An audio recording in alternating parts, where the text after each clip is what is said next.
आज कुछ क्वेश्चन और लेते हैं डॉट प्रोडक्ट के ऊपर। एक क्वेश्चन है, if A is any vector in space then you have to show that vector A is equal to vector A dot I bracket में dot I plus vector A dot J bracket में dot J plus vector A dot K into के।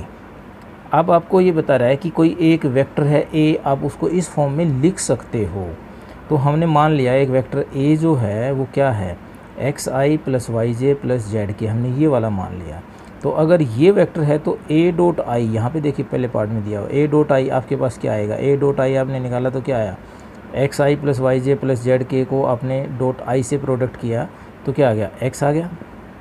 और इस ए dot आई को फिर आई से multiply किया, dot product किया तो क्या आ गया, एक्स आई आ गया।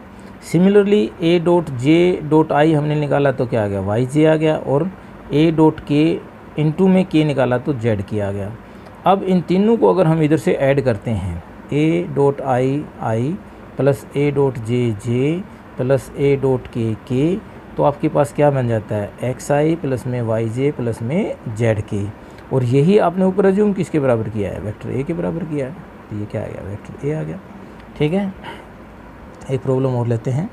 If A B C be three vectors such that A plus B plus C vector A plus vector B plus vector C is equal to 0 and magnitude of vector A is equal to 3, magnitude of B is 4 and magnitude of C is 5, then you have to find the value of A dot B plus B dot C plus C dot A।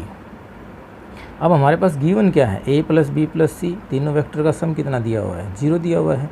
तो अगर मैं इन दोनों का magnitude देता हूँ तो इसका magnitude आपके पास अगर लोगे तो वो इसने ऑलरेडी जब सम 0 दिया हुआ है तो मैग्नीट्यूड आपके पास क्या आना है, 0 ही आना है। तो ए प्लस बी प्लस सी अगर इनकी दोनों की मुझे डॉट प्रोडक्ट करनी है, क्योंकि पीछे आपको बताया था कि ए डॉट ए दो वेक्टर्स डालते हो तो आप उसको इस फॉर्म में लिख सकते हो। ठीक है, तो बस हमने यही किया है कि ए प्लस बी प्लस सी के मैग्नीट्यूड के स्क्वायर को अगर हमने इसकी डॉट प्रोडक्ट देखनी है तो A plus B plus C dot A plus B plus C, ये आपके पास क्या है, ऑलरेडी 0 है। तो ये आपके पास क्या आया, ए के साथ ए को किया तो क्या आया, ए स्क्वायर आ गया, बी का बी के साथ करोगे बी स्क्वायर आएगा, सी का सी के साथ करोगे सी स्क्वायर आएगा, ए का बच गया ए बी और ए सी, बी ए और बी सी, सी ए और सी बी। ठीक है, ये आपके पास 6 टर्म्स बचेंगी। अब आपको पता है ए डॉट बी कहिए या बी डॉट ए कहिए, एक ही चीज़ होती है। तो अब इनमें से हमें A dot B plus B dot C plus C dot A इकट्ठा कर लेंगे तो ये डबल क्या आ जाएगा, 2 कॉमन आ जाएगा। ए आपके पास कितना दिया हुआ है 3, तो ए स्क्वायर कितना हो गया 9, बी कितना है 4 तो बी स्क्वायर 16, सी कितना दिया हुआ है 5 तो सी स्क्वायर कितना हो गया 25 प्लस में 2 A dot B plus B dot C plus C dot A. और जब आप इसको सोल्व करोगे you will get this is 25 16 and 9 50 और 50 उधर जाएगा तो माइनस का हो जाएगा, ये 2 इधर मल्टीप्लाई में है, उधर जाके क्या करेगा डिवाइड, तो ये कितना आ जाएगा A dot B plus B dot C plus C dot A कितना आ जाएगा -25। ठीक है, एक क्वेश्चन और है, find modulus of A and modulus of B if A plus B vector A plus vector B इन दोनों के सम की डॉट प्रोडक्ट अगर हम A vector A minus vector B के साथ लें तो वो 8 है, और वेक्टर ए का मैग्नीट्यूड किसके बराबर है, 8 times the magnitude of vector B के बराबर। और आपको ए और बी निकाल के बताना है। तो A plus B dot A minus B अगर करते हो तो क्या आता है, मैग्नीट्यूड ऑफ ए का square minus A dot B plus B dot A minus B का मैग्नीट्यूड का स्क्वायर इज इक्वल टू 8। तो ए डॉट बी और बी डॉट ए ये दोनों प्लस माइनस की हैं, और वैसे हमारे पास क्या होती है, कॉम्यूटेटिव होती हैं, तो ये दोनों कैंसिल हो जाएंगी। तो ए का मैग्नीट्यूड का स्क्वायर माइनस बी के मैग्नीट्यूड का स्क्वायर किसके बराबर आया, 8 के बराबर आया। अब ए का किसके बराबर है, 8 बी के बराबर है, तो स्क्वायर किसके बराबर है 64, मैग्नीट्यूड ऑफ बी का स्क्वायर माइनस बी का स्क्वायर इज इक्वल टू 8, तो ये कितना हो गया 63। बी का स्क्वायर किसके बराबर आया 8 के बराबर, तो बी कितना आ गया 2√2/3√7, और ए कितना आ जाएगा 8 बी के बराबर है ए, तो 8 से मल्टीप्लाई कर दो 16√2/3√7। ठीक है, एक प्रॉब्लम और देखते हैं, find vector A minus B के मैग्नीट्यूड का square if magnitude of A is 3, magnitude of B is 4 and A dot B is equal to 1।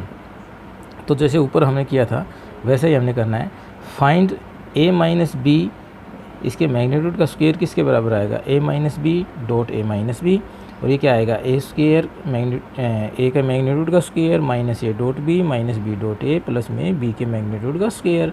तो a कितना है 3, तो 9 माइनस a डॉट b और b डॉट a आपके पास क्या आता है, कॉम्यूटेटिव होता है, तो ट्वाइस हो गया, ट्वाइस a डॉट b, और a डॉट b कितना है 1, तो 2 into 1 plus magnitude of b कितना है 4, तो 16, तो कितना आ गया 25 और माइनस 2 23। ठीक है, बहुत ही इजी एक्सरसाइज है अगर आप इसको थोड़ा सा ध्यान से और समझ के करते हैं तो। एक क्वेश्चन और लेते हैं, let a and b be unit vectors and theta is the angle between them. You have to show that sin theta by 2 is equal to half of the magnitude of vector a minus b.